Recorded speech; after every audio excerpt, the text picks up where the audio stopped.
Morning. Today we're down at Griffith college called Miriam College, and we're just doing some dam angles into the subsoil. So it's great to spend a little bit of time doing these correctly, because at the end of the day, if your window is going to leak, it's going to definitely leak through your subsoil. So it's very important to get the dam angles right. So as you can see, a bit of time cutting this one out. Okay, so the idea is you don't just use Sikaflex to fill this up, because what happens over time, Sikaflex can get pinholes and water can come back into the building. So what you do is you get some angle, and we've notched this out nicely so that it sits right in there.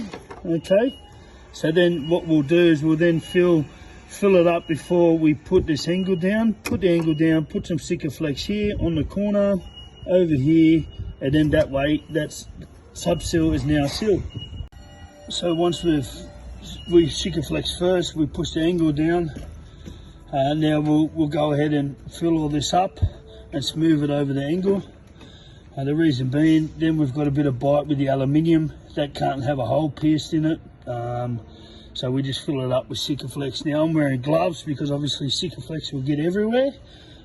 So it's a good little tip. Put some gloves on, and that way you won't get Sikaflex on your hands. And that's the finished product.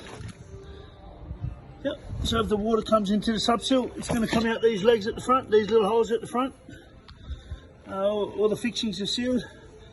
That's a perfect dam angle.